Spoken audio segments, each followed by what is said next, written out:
நினைப்பதை செய்தால் சீர்பெரும் கவி வாடுவே மகனே தெய்வத்தின் முகம் வாடுவே.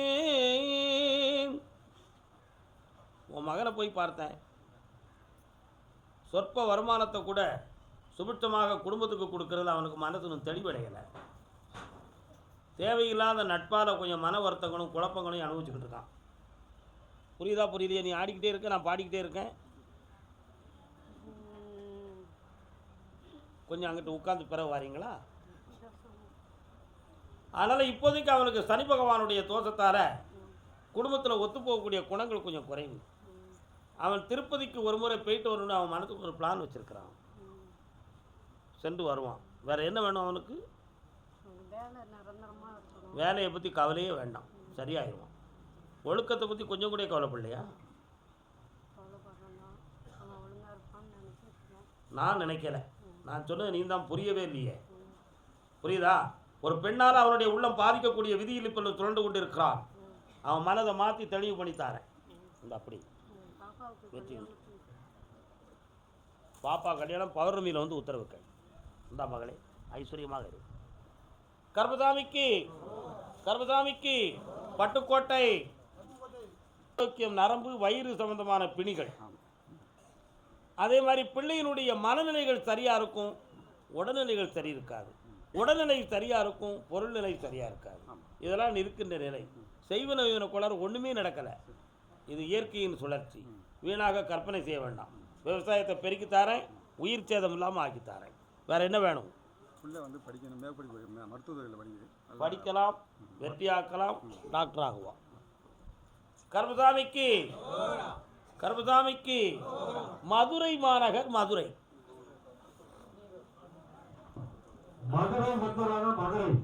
மதுரை அரசாளும் மீனாட்சி. மதுரையா? யாரு இவங்க?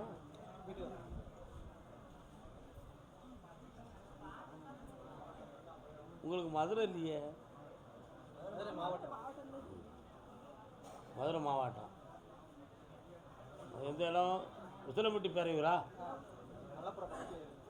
எடுமலை மல்லபுரம் செக் போஸ்ட்டுக்கு இடது பக்கம். நான் மதுரைன்னு சொன்னோன்னு நீங்கள் மதுரை மாவட்டம் பூரா வந்தால் எப்படி ஆட்டுறது? பெரிய மாவட்டம், மத்திய மாவட்டம், மீனாட்சியுடைய ஆட்சி அது. என்ன சண்டை போட்டுட்டு வெளியே போகிறாளா, எங்கே போகிறான்னு எனக்கு தெரியலை. இது எதுவும் கோளாறா அல்லது மனக்குறைகளால் ஒருத்தன் கேட்க வந்திருக்கான். நீ தானே அது? கால் ஒன்றுலாம் நீ யாருக்கா? யாருக்கு அம்மா?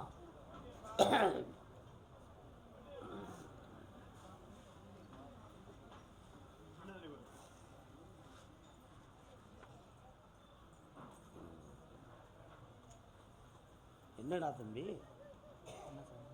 என்ன வேணும் உனக்கு? குடும்பத்தில் சந்தோஷமாக இருக்கு. நானும் பொண்ணு சந்தோஷமாக இருக்கு. கண்ண முடி அழுதா ஒன்றுமே பேச மாட்டேன். அப்படியே காலில் வந்துட்டு கண்ண முடி வந்து உட்காருங்க அமைதியாக. காலில் வந்துட்டு வாங்க.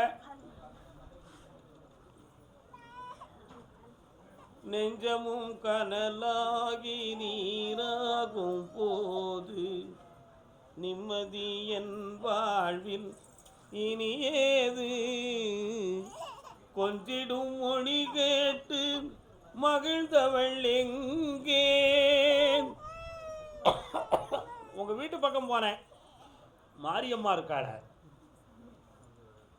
எல்லையை தாண்டி போனேன், நான் கருப்பசாமி இருக்கேன். என்ன ஒரு 1.25 ஆண்டுகளாகவே இரவில் ஒழுங்கான தூக்கம் கிடையாது. அடிக்கடி 2 பேருக்கும் மன வாக்குவாதமும் மனக்குழப்பமும் நடந்துக்கிட்டு இருக்கு. இந்த பெண்ணுடைய அடிமனத்துக்குள்ள நமக்கு நல்ல வாழ்க்கை அமையலை, ஒரு மோசமான குடும்பத்துக்குள்ள வந்து நம்ம மாட்டிக்கிட்டோம். பொன்பொருளுக்கு கிடைத்த ஒரு மரியாதை நம் மனதுக்கும் அன்புக்கும் கிடைக்கவில்லை. இவங்க கூட வாழாமல் நம்ம செத்து போயிட்டோம்னா நம்ம ஆத்தாளுக்கு பாரமாயிரும். அதனால் வாழவா வேண்டாமான்னு முடிவெடுக்க முடியாமல் சுமார் 3 முறைகள் குடும்பத்தை விட்டு பிரிஞ்சு வேதனைப்பட்டிருக்கான். உண்மையா இல்லையா? கால் வந்துட்டு வா.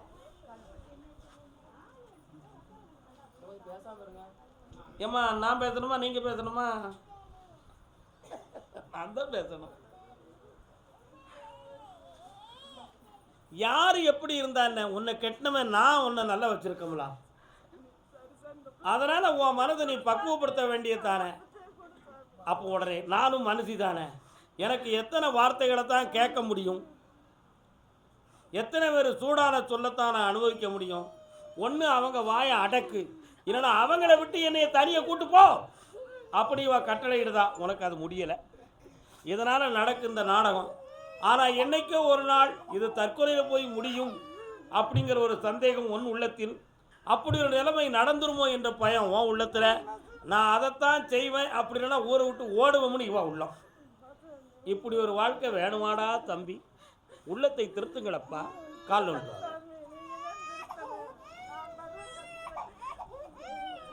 அழாத அழாத மனமேவும் வரலாம். வா, பொறுமையாயிரு. பொம்பளைக்கு பிடிவாதம் கூடாது, ஆம்பளைக்கு கோபம் கூடாது.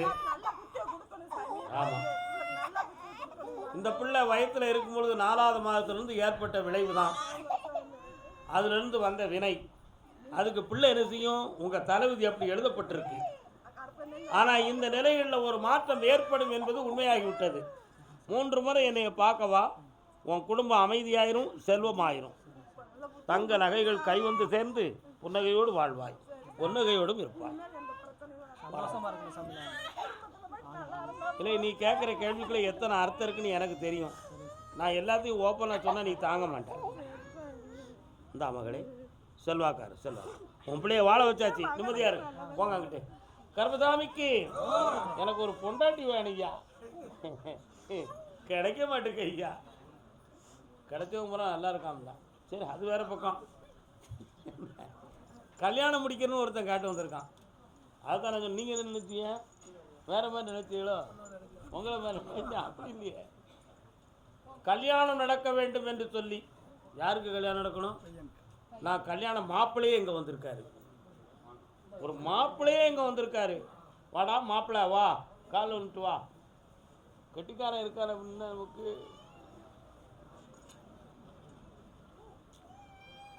தோளுக்கு வாழும் நெஞ்சுக்கு நிம்மதியும் மனிதனுக்கு வேண்டும். ஆனால் வாழை மரம் போல வளர்ந்தாலும் பூவா மரம் காயா கனி எதற்காக?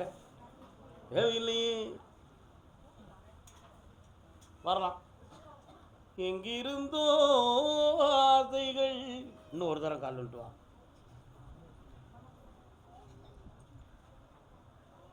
உண்மையை சொல்லட்டுமா? வேண்டாம், வரலாம்ப்பா. மகனே, உன்னுடைய தோற்றத்தில் வந்து பொலிவு இருக்கு, ஆனால் வார்த்தைகளால் பிறர் திருப்தி அடைய மாட்டேங்காங்க. நீ ரொம்ப சின்சியராக பேசுகிற மாதிரி பேசுகிற, இவன் பக்குவப்படலை, இவன் குடும்பம் நமக்கு ஒத்து வராது அப்படி நினச்சி உன்னை எல்லாரும் உதறி தள்ளிட்டு போகிறாங்களாம். இதுதான் இதுவரை நடக்கிற உண்மை. உண்மையா இல்லையா? கால் மனிதன் பேச்சை வச்சு மட்டும் முடிவெடுக்கக்கூடாது. நடைமுறையில் ஒழுக்கமாக இருக்கான், அந்த ஒழுக்கம் பெருத்து போதாதா? நம்ம சொன்னால் எவையா கேட்கான்? வாடா தம்பி, ஓடியா. அதே மாதிரி ஒரு பக்கத்து காலில் காயமும் வலியும் ஏற்பட்டதும் உண்டு, அப்படி ஒரு நிலைகளும் உண்டு. அந்த நிலை தான் சனி பகவானுடைய அடையாள சின்னங்கள். இதுவரை ஓடிவிட்டது காலம். ஆனால் வரக்கூடிய சூரிய மாதம், சூரியனுக்கு உகந்த மாதம் எதுப்பா? சித்திரை மாதம் சூரியன் உச்சம் பெறுதார்.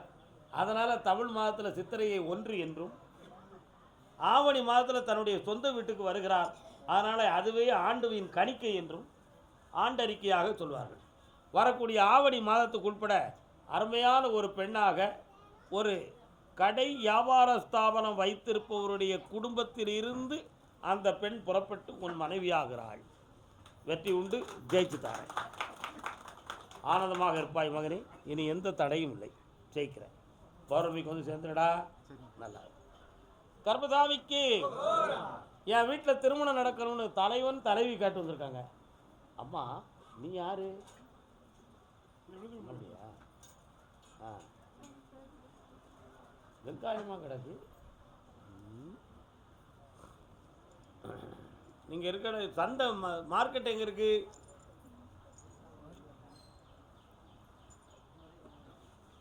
காளியம்மா எங்கே இருக்கா? மாரியம்மன்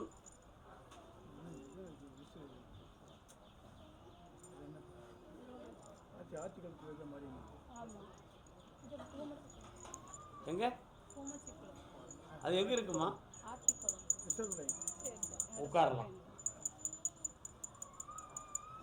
பக்கத்தில் வாங்க. உன்னுடைய கட்டுமனைக்கு நான் போய் பார்த்தேன்.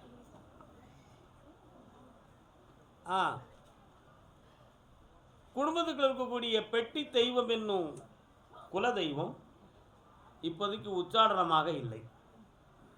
ஒரு ஈராண்டு காலங்கள் விழிப்பில்லாத நிலைகளாக மாறிவிட்டன. அதில் இருந்து எந்த விஷயத்தை எடுத்தாலும் மனதில் வேதனையும் தடைகளும் உடல்நிலையிலே குறைபாடுகளும் பண நஷ்டமும் மனவேதனையும் நடந்து கொண்டு இருக்கிறது. இதனால் குடும்பத்தில் உகந்தவர்களுடைய ஒற்றுமையும் குறைந்து மன உபாதை வந்துவிட்டன. இப்போ இந்த திருமணம் இது சம்பந்தமான விஷயத்தை பேசுகிற பொழுது நிறைந்த பேர்கள் 21 குடும்பங்கள் பல்வேறு குடும்பங்கள் சேர்ந்து கும்பிடக்கூடிய தெய்வத்தை உணர்ந்து ஒற்றுமையாக கும்பிட முடியாத குறைபாடுகளும் வந்திருக்கிறது. இந்த நிலைகளுக்கெல்லாம் காரணம் வேற யாரும் தனிப்பட்ட முறையில் மாந்திரிகம் தடைகள் செய்து தெய்வ சங்கல்பத்தை மாற்றிருப்பாங்களோ அப்படிங்கிற விஷயத்தை நான் பார்த்தேன். அப்படி எதுவும் நடக்கவில்லை. அப்படி ஒன்றும் நடக்கலை. ஆனாலும் ஒரு விஷயம், காசியை பற்றி ஒரு சிந்தனை. என் தாய் விசாலாட்சி அம்மையை பற்றி ஒரு பெரிய பக்தி. விஸ்வநாதா, எங்கள் கர்மங்கள் தீர வேண்டும், இந்த திருமண காலத்தை நடத்திவிட்டு உன் சன்னிதானத்தை அடைந்து நாங்கள் அமைதியாக இருக்கக்கூடிய பாக்கியத்தை எனக்கு கொடுக்க வேண்டும் என்று சொல்லி நீ ஒவ்வொரு நாளும் புலம்புகிறாய். அந்த விஸ்வநாதனே உனக்கு விஸ்வரூபமாக வந்து வரக்கூடிய புரட்டாசி 3வது சனிக்கிழமைக்கு பிறகு ஐப்பசியில் திருமண காலத்தை கூட்டி கார்த்திகையில் மணக்கோலம் நடக்கக்கூடிய பாக்கியத்தை தந்து விட்டான். இது ஆனந்தமாக நடக்கு. காலம் வரலாம். வருகவே வருகவே இறைவா என் தலைவா. வேற என்னப்பா வேணும்? வேற ஒரு பாப்பா எடுத்து வளர்க்குறேன். அந்த குழந்தை நிராயுசு இருந்து நான் நிறசெலுத்திட்டு போவேன். சினிமா பாட்டு கேட்டிருக்கீங்களா? ஓரெட்டில் விளையாடுதல், ஈரெட்டில் 16, மூவெட்டில் அடைதல், 4 அப்படி 8 பெருக்கிக்கா உன் வாழ்க்கை சரிவரன்னு சாதாரணமாக எழுதுனா கரூர் சித்தர் எழுதின பாட்டது சினிமாவில் கொண்டு வந்து நமக்கு அருமையாக கட்டம் தவறினால் நட்டம் என்று சொல்வார். அப்படிதானே? காலத்தே பயிர் செய், பருவத்தே பயிர் செய். நம்முடைய வயது வரம்புக்கு எந்த வயதில் எந்த சக்தியை எந்த உறவை பெற்றால் அதை நம்ம காப்பாற்ற முடியும், நம்முடைய ஆரோக்கியம் எப்படி இருக்கும் என்பதை உணர்ந்து செய்யாமல் ஆசைப்பட்டு எடுத்துட்டே நீ அதை வாழ்வு அமைத்து ஒருவர் கையில் ஒப்படைக்கும் வரை உன் உயிருக்கோ எதுக்கோ கண்ட வராமல் காப்பாற்றுறேன். திருமண காலத்தை தாரேன், வெற்றியாக்கி தாரேன். செல்வங்களே, ஐஸ்வர்யமாக இருங்கள். உங்கள் ஆசை பாசம் நிலவும், ஆனந்தம் பெருகும். உங்கள் உள்ளத்தில் நான் இருக்கேன், எப்பொழுது வேண்டுமானாலும் வரலாம். வாழ்க கர்மசாமிக்கு. அதே மதுரை மாநகர் எல்லை உடல் ஆரோக்கியம் சம்பந்தமாக மன உபாதை யாருக்கு? உடல்நிலை சம்பந்தமாக பாதிக்கப்பட்டிருக்காங்களே யாருப்பா? நாராயணா, கோவிந்தா, அச்சுதா, மகாதேவா. பிள்ளையின் வாழ்க்கையை பற்றி கேட்டு வந்தவங்க யார்? என்னப்பா பிள்ளை? காலில் வந்துட்டாங்க. பேர் என்ன பேர்?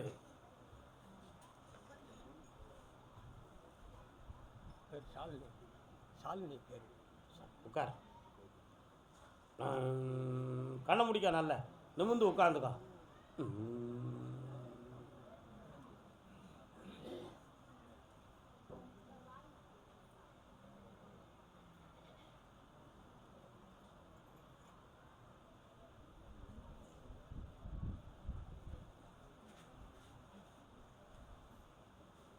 சென்னை மவுண்ட் ரோட்டில் இருக்குப்பா உன் பிள்ளை. தக்க துணையோடு இருக்கிறது, தக்க துணையோடு இருக்கிறது. மதுரை மாநகரில் பாரத் வண்டி எதில் ஏசி வண்டி ஓடுத வந்தே பாரத் 3:45 புறப்பட்டு நைட்டில் 9:45 அங்கே போயிடும். தேஜஸ் வண்டி காலையில் 6 மணிக்கு புறப்பட்டு மதியம் 12 மணிக்கு வந்துடும். ஏசி வண்டியில் அருமையான துணையோடு ஆனந்தமான மகிழ்ச்சியோடு சிற்றுண்டி ஆகாரத்தை கழித்து சென்று விட்டாள். வர வைக்கணுமா? கால் வந்துட்டு வா.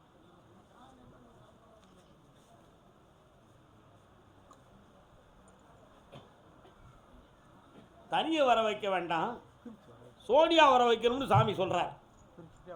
எனக்கு பிரிக்க தெரியாதே, நான் என்ன செய்யறது? எனக்கு பிரிக்க தெரியாதுல்ல.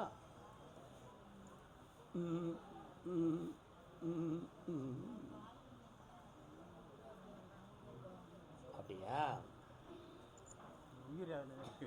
உயிர் உங்கள் சொந்தக்காரங்களில் 3 பொண்டாட்டி கல்யாணம் முடிச்சவங்க யாரு? 2 பொண்டாட்டி. எத்தனை கல்யாணம்? உங்கள் அப்பனுக்கு ஒரு கல்யாணம், சித்தப்பனுக்கு 3 கல்யாணம், 2 கல்யாணம். இன்னொரு தடவை கால் வந்துட்டு வா. அதனால தான் உங்கள் குடும்பத்தில்னு கேட்டேன், உங்கள் அப்பனுக்குன்னு நான் கேட்கலையே. உங்கள் அப்பனை பெற்ற ஆத்தாளு வீட்டில் 3 கல்யாணம் முடித்த குடும்பம் அது. அந்த வம்சத்துப்படி இந்த பிள்ளைக்கு 2 கல்யாணம் உண்டு. இந்த பிள்ளையை நீ இப்போ கொண்டு வரணும்னு சொல்லுத. அவனோட ஆனந்தமாக இருக்கிறாள், மகிழ்ச்சியோடு வாழ்ந்து கொண்டு இருக்கிறாள். பம்பாய் போவதற்கு முயற்சி எடுத்து டிக்கெட்லாம் புக் பண்ணி வைத்திருக்கிறார்கள். நீ எப்படி கொண்டு வருதுனா? எப்படி அவள் சந்தோஷத்தை கெடுத்து நான் கொண்டு வந்தால் பாவம் இல்லையா? உன் பிள்ளை நல்லா தானேயா இருக்கணும். யாரெல்லாம்? மனைவி, கூட பிறந்த பிள்ளை எல்லாமே. யாருடைய பிள்ளை? குடும்பமே அது நீங்கள் வச்ச பாசம். அவன் எடுத்துக்கிட்ட முடிவு சரியானது தானே. இதுக்கு முன்னால் கல்யாணம் முடிச்சிருந்தாளா? கண்ணை மூடு, ஒரு உண்மையை மட்டும் நான் பார்க்குறேன்.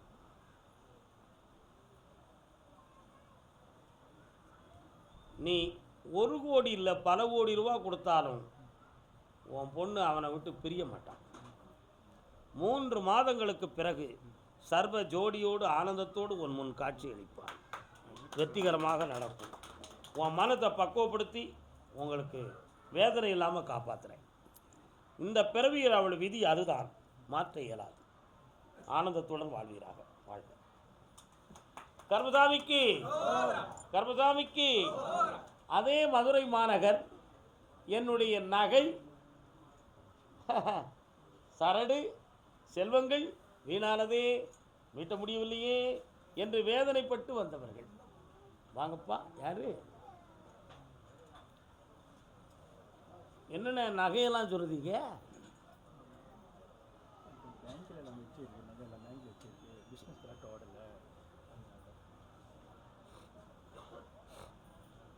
அம்மா இல்லை, காலில் விழலைய, சரியா விழலைய. ஓம் ஆதிபராசக்தி ஆதிபராசக்தி. வாங்க, உங்கள் பேர் என்ன? சுரேஷ். ஆதிபராசக்தின்னு பாட்டு பாடுதுன்னா என்ன காரணம்? உங்கள் இலையில் பராசக்தி வழிபாடு செய்யக்கூடிய இடம் இருக்கா? அதனால் உங்களுக்கு சரியாக புரியாது. புரியாது. உங்கள் எல்லையில் அந்த ஒரு மன்றத்தில் ஆதிபராசக்தியோடைய வழிபாடு செய்கிற கூட்டம் இருக்காங்க. சரி, கண்ணை முடிக்காங்க, பக்கத்தில் வாங்க, கண்ணாடியை கலத்துங்க. 1 2 3 4 5 6 1 2 3 உன் கட்டுமனைக்கு நான் போய் பார்த்தேன்.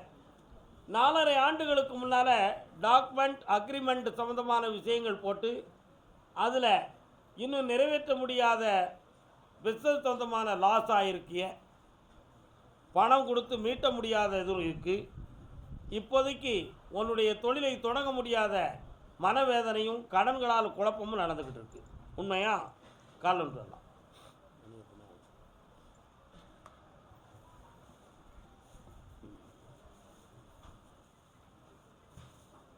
வேற என்னப்பா வேணும்? இந்த தொழிலை தொடங்கி தாரேன், இழந்த செல்வங்களெல்லாம் மீட்டி தாரேன். வெற்றியாகி தந்தால் போதுங்களா? ஆனந்தம் உண்டு. வாழ்க. கர்மசாமிக்கு கர்மசாமிக்கு. அப்படியா? இன்னும் ஒரு வகையில் காலு. கர்மசாமி, நான் என்ன தொழில் எடுத்தாலும் எனக்கு நஷ்டமும் மனவேதனையுமா இருக்குது. அதுலேருந்து என்னை விடுதலை ஆக்கி தரணும்னு மதுரை எல்லையிலேருந்து ஒருத்தர் கேட்கார். யார்ப்பா? என்னடா தொழில் பார்க்குற தம்பி? வெளிநாட்டில் சாமி, வெளிநாட்டில் வந்து அனுப்பிவிட்டேன். இங்கே வந்து தொழில் பார்க்கலாம் நஷ்டமாயிடுச்சு. கால் வந்துட்டு வா.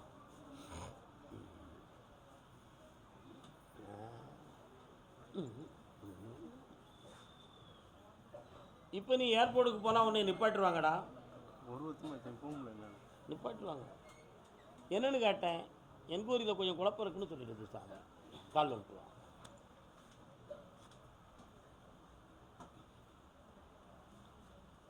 யாரை நம்பி நான் பிறந்தேன். இன்னும் நல்ல விடலை. உன் உள்ள சாமிகிட்ட போகலையே.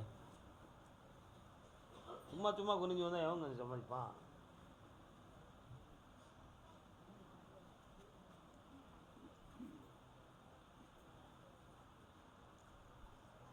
வரலாம். கொண்டு வந்த பணமெல்லாம் தேவையில்லாமல் செலவாகி கிறுக்கு பிடிச்ச பைய மாதிரி இப்போ அலைஞ்சிக்கிட்டு இருக்கியான். உண்மையா? அதனால் 3 மாதங்கள் ஒவ்வொருத்தங்கிட்டையா ஐடியா கேட்டு அதை செய்யவா இதை செய்யவான்னு சொல்லி நஷ்டமும் லாபமும் இல்லாமல் ஓடுறதே தவிர விஷயமே நடக்கலை. அதனால் நீ வியாபார ஸ்தாபனம் வைத்துக்கொள்ளலாம். அதை உனக்கு வெற்றியாக்கி தருவேன்.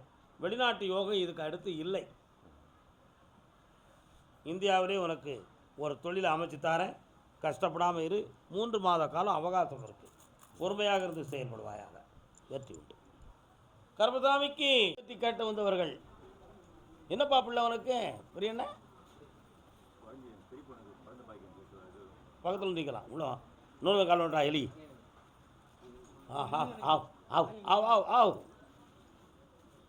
காதலே இல்லையே உலகிலே, சாதல் ஒன்றே தெய்வீகமே. வாடா தம்பி, விரும்புவதற்கும் பொண்ணு இல்லை, விரும்பி நம்மை நாடி வருவதற்கும் பொண்ணு இல்லை. அதனால் எடுத்த முயற்சிகள்லாம் வீண். நீயா பண்ணின முயற்சியிலையும் தோல்வி.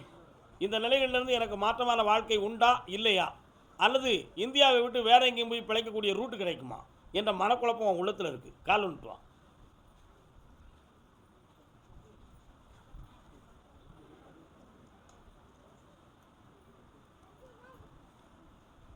இந்த ஆண்டில் உனக்கு திருமண காலமும் வரும். உன் தொழிலில் விருத்தியும் வந்துடும். என்ன செய்யணும்? வேறு 2யும் பண்ணித்தரேன். இந்த அப்படி காசு உண்டு, கருணையும் உண்டு. சென்று வா மகனே. பாப்பா குழந்தை வேணும்னு கேட்டு வந்தவன் எந்திரிடாம இல்லை சக்குன்னு. கர்மசாமிக்கு கர்மசாமிக்கு ஆப்ரேஷன் பண்ண சொன்னாங்களா? ஏன் அப்படியா? பேக் பூ. யாருக்கு பிள்ளை வேணும்? மூத்த மகளுக்கு. டாக்டர்கிட்ட போய் பார்த்தாங்களா? பார்த்தாங்க. அப்புறம் இங்கே சாமி அறுவை சிகிச்சை நடக்கணும்னு சொன்னாங்களாம்ல? சொன்னாங்க. நம்ம 48 நாள் இங்கே பூஜை பண்ணோம். கால் வந்துட்டு வாங்க. வேண்டாமா? ஓகே, வரலாம். வாப்பா. வெற்றி வேல் வெல்லுமடா. இந்தாப்பா, முருகப்பெருமானுடைய திருநாமத்தோடு ஒரு குழந்தை பிறக்கும். வெற்றி அடைந்து வருவாய். சந்தோஷம் கிடைக்கும். வேறு என்ன வேணும்? இந்த பழத்துக்கு ஒன்று அவங்களுக்கு கொடுங்க. கொடுத்துடணும் உடனே. காலை வந்துட்டு கர்மசாமிக்கு பரமக்குடி பரமக்குடி பரமக்குடி பரமக்குடி திருவண்ணாமலை உத்தரவு அடுத்து இருக்குது. போய் பொறுமையாக இருங்க. போய் உட்காருங்க. பரமக்குடி பக்தரான பரமக்குடி பரமக்குடி பரமக்குடி பரமக்குடி. என்னடா வேணும் பிறப்பில்ல உனக்கு? வேலைக்கு வேலைக்கு போனேன். அந்த இடமா சரியில்லாமல். கண்ணை மூடு. பக்கத்தில் வா. உன் வீட்டுக்குள்ளே போய் பார்த்தேன். ஒரு அம்மன் தெய்வம் வீட்டுக்குள்ளே வருது. அதே மாதிரி இப்போ சனி பகவானுடைய பார்வையினால் நீ வேலைக்கு போயிட்டு திரும்பி வந்தது தப்பு இல்லை. அப்படின்னா உன் மேலே குற்றச்சாட்டி கேஸ் போட்டிருப்பாங்க. நீ எந்த பாவமும் செய்யாதவன், நிரபராதி. அதனால் இந்த கிரக நிலைகள் மாறதுக்கு இன்னும் 38 நாட்கள் இருக்குது. மீண்டும் உனக்கு அதே கம்பெனியில் வேணுமா, வேறு இடத்துல வேணுமா? வேறு இடத்துல வேலையை போட்டு தர. ஜெயிச்சு வா. கால் வந்துட்டு வா. இந்த அப்படி டிங் டிங் ஒரே. கர்மசாமிக்கு உண்டா. மாத சம்பளத்தை கோயில் தர்மத்துக்கு கொடு. வெற்றி உண்டு. ஆன்லைனில் பார்த்துக்கிட்டே அசத்துவேன். என்னென்ன வேணும்? இடம் சொந்தமான விஷயத்தை பூரா முடிச்சு தரேன். ஜெயிச்சுருவோம். நல்லா இருங்க. என்றைக்கும் என் அன்பு உங்கள் பக்கம் உண்டு. வாழ்க. கர்மசாமி பரமக்குடியா? புழுவனி பையன். பரமக்குடி யார் சொன்னா? முதுகுளத்தூரா? இல்லை இல்லை பார்த்திபனூரா?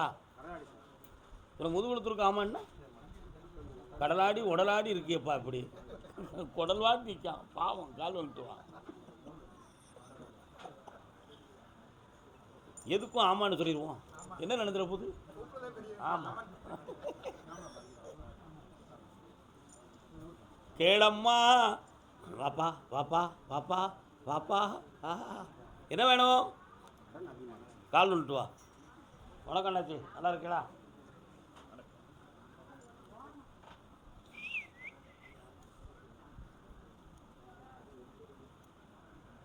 என்னம்மா வீட்டு பக்கத்தில் நிறைய கோழியா நிற்கி?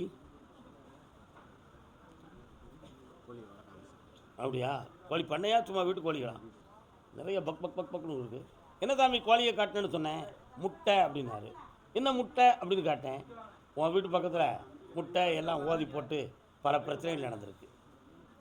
அதில் 3 ஆண்டு காலங்களாக நீ நிறைய மனவேதனையும் வீட்டுக்குள்ளே தகராறுகளும் உறவினர்களுக்குள்ள பகையும் வந்து போலீஸு கூட விசாரிக்கக்கூடிய நிலைமைகளெல்லாம் நீ அனுபவிச்சு வந்தியான். உண்மையா? கால் வந்துட்டு கோழியை சும்மா கறி வச்சு திங்கவா காட்டேன். அதே மாதிரி இப்போ உன் வீட்டுக்குள்ளே நகநட்டுகள் அடமானமாகி வர்றதுக்கு கூட கடன் வாங்கி உருட்டி பிரட்டி என்னை பார்க்க வந்திருக்கேன். உண்மையா இல்லையா? அதனால் அடுத்து வரும்பொழுது கை நிறைய பணத்தோட சந்தோஷத்தோடு வருவேன். நல்ல சகரத்தில் பணமும் தாரேன். இந்த ஆண்டில் திருமணத்தை நடத்தியும் தாரேன். ஓகே. கருப்பசாமிக்கு கருப்பசாமிக்கு சேலம் எல்லை சேலம். சேலம் பத்திராங்க சேலம். தொழில் சம்பந்தமாக மன வருத்தப்பட்டு வந்தது யார்? பாப்பா என்ன தொழிலே? போர்வண்டி. போரடிக்குமே ரொம்ப கால் வந்துடலாம். ரொம்ப போரடிக்கலாம். கல்யாணம் சம்பந்தமாக யார் கட்டு வந்தா? யாருக்கு? எத்தனாவது கல்யாணம்? 7. சரி விடு, கழிஞ்சதெல்லாம் நினைக்கக்கூடாது. என்னப்பா தம்பி கால் வந்துட்டு வா. மனித இயற்கை அண்ணே அவசரப்பட்டு காலில் விழுதிய அண்ணே. மனத்து இன்னும் கோயிலுக்கு சாமிட்ட போகலை. உண்மையை சொல்லணும்லாப்பா. வரலாம் வரலாம். உன்னுடைய கட்டுமனைக்கு நான் போய் பார்த்தேன். அந்த எல்லையில் என் தங்கை மாரி என்னும் தெய்வத்தினுடைய ஆலயம் உண்டு. இருக்கா? அதிலிருந்து நடந்து சென்றால் ஒரு எல்லையிலே துர்காதேவி என்னும் ஒரு கோவில், காளி துர்க்கை. வெட்டி பார்த்தேன். அடுத்த கிராமத்துக்கு போகிற வழியில் ஐயனார் துப்பாக்கி வச்ச சாமிகள், ஏ பெரியண்ணா, ஏ சிறியண்ணா, இவங்கெல்லாம் இருக்காங்கடா. கால் வந்துட்டோம். ஏ இப்படி நிற்க.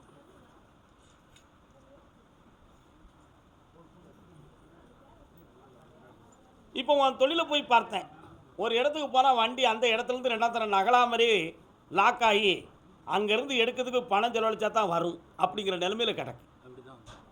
ஆனால் வாங்குகிற பணம் கமிஷனும் அந்த சேதத்துக்கு தான் ஆகுதே தவிர அந்த வண்டியை கொண்டு வரதுக்கு கூட காட்ட மாட்டேங்குது. இந்த நிலைமைகளில் இந்த தொழில் நமக்கு சரி வருமா வராதா அப்படிங்கிற மன வருத்தம். வண்டி வாங்குறதுக்கு வேறு எதுவும் செய்வனை வச்சுருப்பாங்களா சாமி? இல்லை என் தொழிலில் குழப்பம் இருக்கா? எங்களுக்கு எதிர்த்த வீட்டு பக்கத்தில் 2 பொம்பளைகளுக்கு கரிச்சி கொட்டினாலுவே அது சம்மந்தமாக எனக்கு ஒரு சந்தேகம் இருக்குன்னு உன் உள்ளம் சொல்லுது. கால் வந்துட்டு வா. பார்த்தியா என்ன நீயும் இருக்கிய?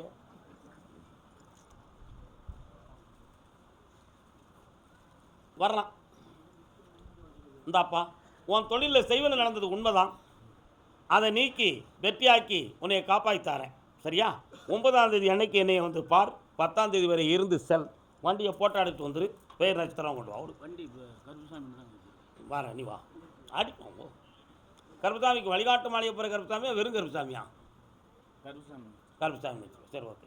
புளியரை கருப்புசாமின்னு ஒரு சொல்லுவார். புளியரில் 100 கருப்புசாமி இருக்குது. என்ன ஒவ்வொரு அவதாரத்துக்கும் ஒவ்வொன்று. அருணகிரிநாத சுவாமி திருவண்ணாமலையில் வாக்கு பெற்று நீ வயலூருக்கு வா, உனக்கு திருப்புகழ் பாட வாக்கை தருகிறேன்னு சொன்னார் முருகப்பெருமான்.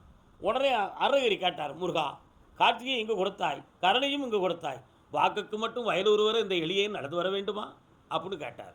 அருணகிரி, நான் ஒவ்வொரு ஸ்தலத்திலும் ஒவ்வொரு சக்தியை பெற்று வழங்குகிறேன். ஆகையினால் வயலூருக்கு வந்தால்தான் என் வாக்கு சக்தி உனக்கு கிடைக்கும். அயராது வருவாய் மகனே அப்படின்னு சொன்னார்.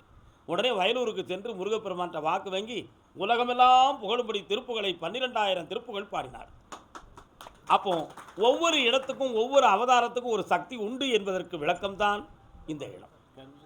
இது வழிகாட்டு மாளிகைப்பாறை கருப்பசாமி என்பது அருள்வாக்கு ஸ்தலம், சொன்ன வாக்கு நடப்பதற்கு. மற்ற இடத்துல இருக்கக்கூடிய கருப்பசாமி அவரவர் இஷ்டப்படி உள்ள கருப்பசாமி. சரி ஆசத்துவம் போ, இன்னொரு வண்டி போகணும். திருநாமம் போட்டு தரேன், போயிட்டு வா, நல்லா இருக்கு, ஆனந்தமா இருக்கு.